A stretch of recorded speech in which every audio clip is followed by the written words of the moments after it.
Good evening, everyone. I'm Brian Trumbore with your nightly review for Thursday, January 10th. It's about 4:03 p.m. Eastern Time. That's a little Ronnie Laws, which I played that particular song way too much when I was in college, irritating my neighbors. Well, in a week without important economic data, the jobless claims figure this morning came in at 371,000, which was not good. But China trade numbers and happy talk from the European Central Bank led the markets higher in the U.S. Dow Jones closed up about 80 points, 0.6% to 13,470. S&P 500 closed up 0.8% to 14,712, another 5-year high. Let me just double check that. 14,772. And NASDAQ up 0.5% to 3,121. Tokyo's Nikkei was up about 0.7%. London and Frankfurt were flat. China up about 0.4%. I just have to mention on Japan, since I talked about the 1989 peak yesterday, today in the Wall Street Journal there was a story also talking about the 1989 peak, but in this case it was more about Jeff Gundlach, the star of Double Line Capital, who reiterated that Japan is his best idea for the year, even after its recent 24% rally. And I do also have to note, yesterday I really screwed up. I started talking about my folder and the sheets of paper with sentiment, bull-bear readings, and then I never told you why I brought it up. The reason was that figure is announced every Wednesday morning, and it came out at 51.1 bulls, 23.4 bears this week. There's a slight lag of a couple days between the investment newsletter writers that are being tracked. Most of them would write on a Thursday, Friday. It's all collected, posted Wednesday morning. Anyway, the spread is nearing the 30 between bull 51.1, bear 23.4. The 30 danger reading. It's a contrarian indicator. Doesn't mean that you hit the top when it hits 30. You know, trends can stay in place for a while, but it's worth watching, and I post it every week in my Week in Review column Saturday morning, so you can always check it out.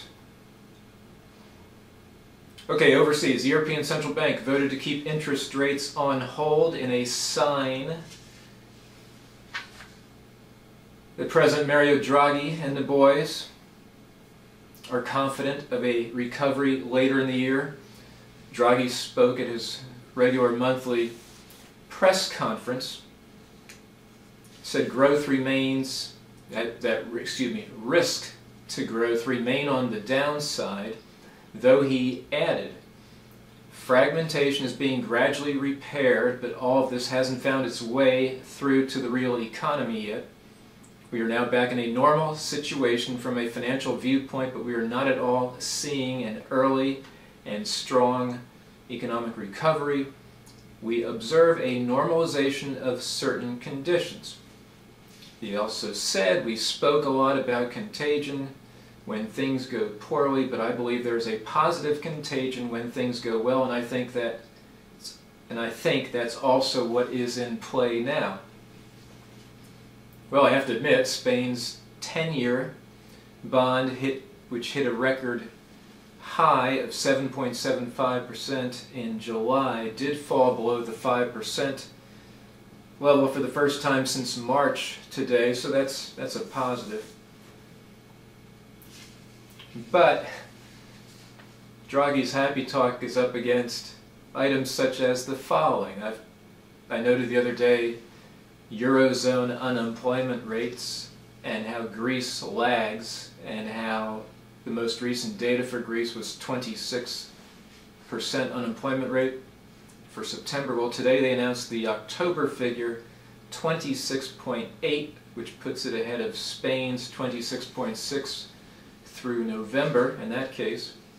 Some in Greece say the rate will hit 30% this year, which means, of course, the youth rate would be north of 60%. But not to worry.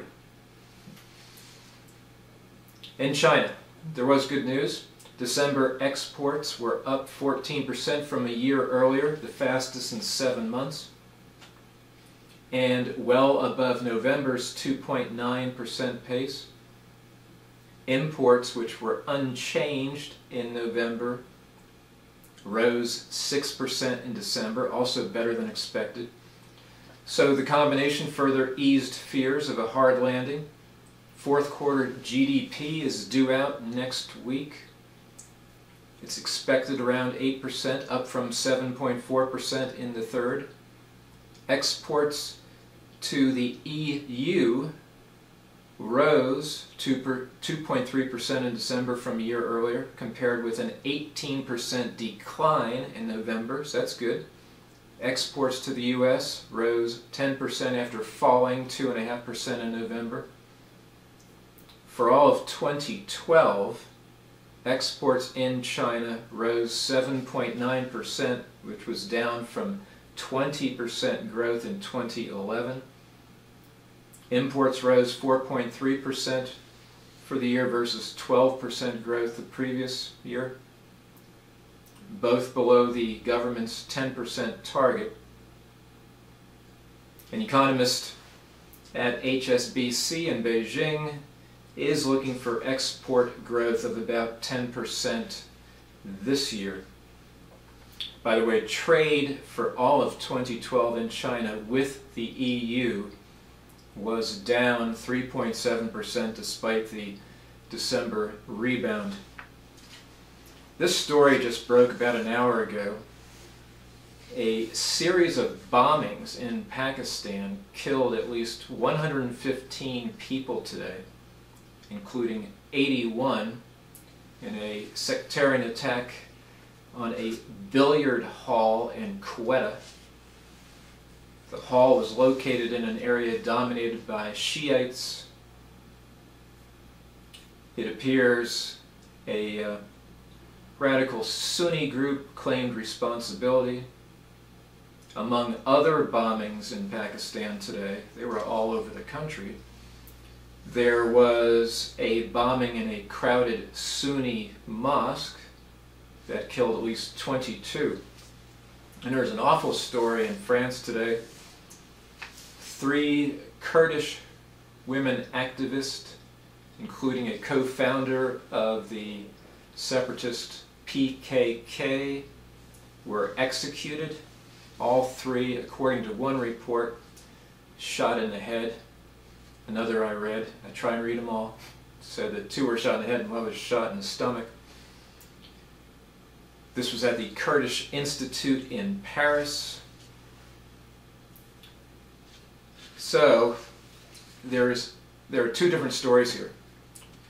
The Kurds are claiming that the Turkish government was involved in these killings. The Turks are claiming it was a dispute between rival Kurdish factions.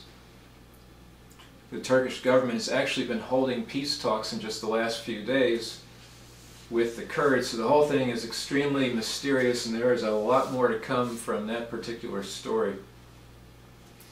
In Israel, the January 22nd election is fast approaching, and the Benjamin Netanyahu-Avigdor Lieberman coalition continues to fall in the polls as voters are flocking to this rising star, Naftali Bennett, and his far-right party. Certainly looks like Bennett gets a senior post in what still should be a Netanyahu government.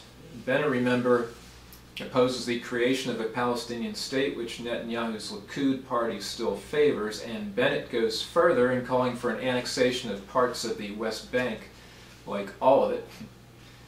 latest Jerusalem Post poll had the Netanyahu-Lieberman coalition winning just 32 of 120 seats in the Knesset, down from 47 projected earlier. Channel 10 poll in Israel has Netanyahu and Lieberman picking up 35 seats to Labor's 17 and Bennett with 14. Bennett spoke at a foreign policy debate on Tuesday, said the main concern was not Palestinian issue and voters were instead focused on domestic issues such as the high cost of living. He said a Jewish spring is sweeping Israel these days. What you are seeing is a dormant desire to restore Jewish values to Israel being uncovered, exploding, he said. I believe that if a Palestinian state would be founded just a few hundred meters from here, it would ensure the Hobbesian lifestyle of eternal strife and miserable life for the next 200 years between us and the Palestinians. Netanyahu dismissed concerns by Australia, the US, the European Union, and the Palestinians about Israel's settlement construction, saying it's time for the rest of the world to wake up to the great challenge that we face. The great dangers of the world is not from Jews building in our ancestral capital in Jerusalem. It's from nuclear weapons in Iran. It's chemical weapons in Syria falling into the wrong hands. That's the danger we have to focus on. So that was Netanyahu. Staying in the region, I think it was 2 days ago, I mentioned the awful weather hitting the region and some of the refugee camps. And today they had snow in Jerusalem, but a foot of snow in parts of Jordan. And actually the Washington Post mentioned the refugee camp I discussed 2 days ago, because they had a foot of snow after 4 days of torrential rains. So imagine the mess there. The only good thing about snow in Jordan and Syria, and there's heavy snow in Syria, is that's blocking some of the fighting. But imagine being one of the 2.5 million displaced in Syria and having to deal with awful conditions, no heat. In Caracas, leaders and representatives from 22 Latin American and Caribbean states, many of which receive aid and subsidized oil from Venezuela, show their solidarity for Hugo Chavez. Today was supposed to be his inauguration. The Venezuela Supreme Court having endorsed a delay, however, in the inauguration. So, nobody has heard from him still for over a month.